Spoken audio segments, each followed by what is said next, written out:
2026-27 వార్షిక బడ్జెట్ను తెలంగాణ అసెంబ్లీలో డిప్యూటీ సీఎం భట్టి విక్రమార్క ప్రవేశపెట్టారు.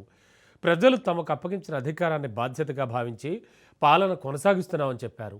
ప్రజలను మభ్యపెట్టే పనులు చేయమని వెల్లడించారు. ప్రజా సంక్షేమమే ధ్యేయంగా తమ బడ్జెట్ ఉందని స్పష్టం చేశారు. రైతు సంక్షేమం, మహిళా సాధికారత, యువతకు ఉపాధి అవకాశాలు కల్పిస్తూ బడ్జెట్ రూపకల్పన చేసినట్లు వివరించారు. 3,24,234 కోట్లతో బడ్జెట్ను ప్రవేశపెట్టారు. శాఖల వారీగా ఈ కేటాయింపులను అసెంబ్లీలో చదివి వివరించారు.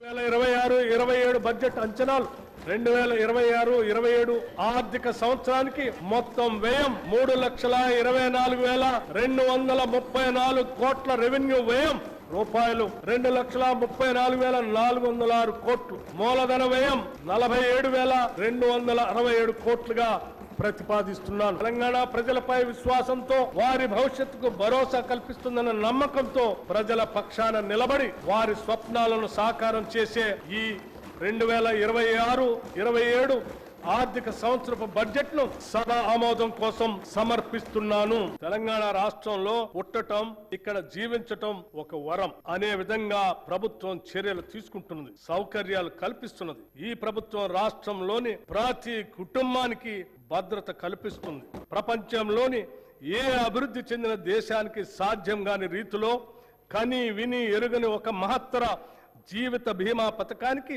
ఈ బడ్జెట్ లో శ్రీకారం చుడుతున్నాం. సామాజిక అంతరాలతో సంబంధం లేకుండా పేద మధ్యతరగతి ధనిక అనే తేడా చూడకుండా రాష్ట్రంలోని 1,15,00,000 కుటుంబాలకు ప్రతి కుటుంబానికి 5 లక్షల రూపాయల జీవిత బీమా అందించే విధంగా జూన్ 2, 2026 నుండి ఇందిరమ్మ కుటుంబ జీవిత బీమా పథకంను నూతనంగా ప్రవేశపెడుతున్నాం. గౌరవ ముఖ్యమంత్రి శ్రీ రేవంత్ రెడ్డి గారి దార్శనిక నాయకత్వంలో తెలంగాణ మరో చారిత్రాత్మక అడుగు వేస్తుంది. అదే 30,000 ఎకరాల్లో ఏర్పాటు చేసిన భారత్ ఫ్యూచర్ సిటీ. రేడియల్ రోడ్ల నిర్మాణం, ఫ్యూచర్ సిటీని నేరుగా ఆంధ్రప్రదేశ్ లోని మచిలీపట్నం పోర్టుకి అనుసంధానించే గ్రీన్ ఫీల్డ్ జాతీయ రహదారి, భూగర్భ విద్యుత్ వ్యవస్థ, పర్యావరణ అనుకూల స్మార్ట్ గ్రిడ్లతో ఈ నగరం సుస్థిర అభివృద్ధికి నిదర్శనంగా నిలుస్తుంది. అంతర్జాతీయ ప్రమాణాలకు అనుగుణంగా నైపుణ్యం కలిగిన శ్రామిక శక్తిని తయారు చేయడం కోసం ఇక్కడ స్కిల్ యూనివర్సిటీని ఏర్పాటు చేశాం. ఈ ఫ్యూచర్ సిటీ నిర్మాణం పూర్తి చేసుకుంటే ఈ నగరం అంతర్జాతీయ నగరాల సరసన నిలిచి అంతర్జాతీయ పర్యాటక కేంద్రంగా మారుతుంది.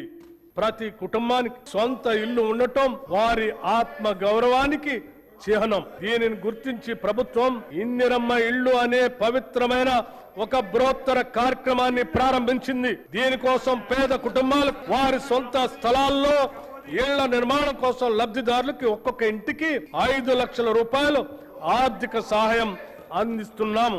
ఈ పథకం కింద ప్రభుత్వం 4,50,000 ఇళ్లను మంజూరు చేసింది. ప్రతి అసెంబ్లీ నియోజకవర్గంలో అర్హత కలిగిన అన్ని వర్గాల వారికి ఈ ఇళ్లు కేటాయించబడతాయి. గిరిజన జనాభా ఉన్న ప్రాంతాలకు ప్రత్యేక ప్రాధాన్యత ఇస్తూ ప్రతి నియోజకవర్గానికి అదనంగా 1000 ఇళ్లు కేటాయించాం. ఈ పథకానికి 22,500 కోట్లు ఖర్చు అవుతుంది. ఇప్పటి వరకు 5,073,84,00,000 ఖర్చు చేశాం. ఈ బడ్జెట్ లో గృహ నిర్మాణ శాఖకు 7,430 కోట్ల రూపాయలు ప్రతిపాదిస్తున్నాం.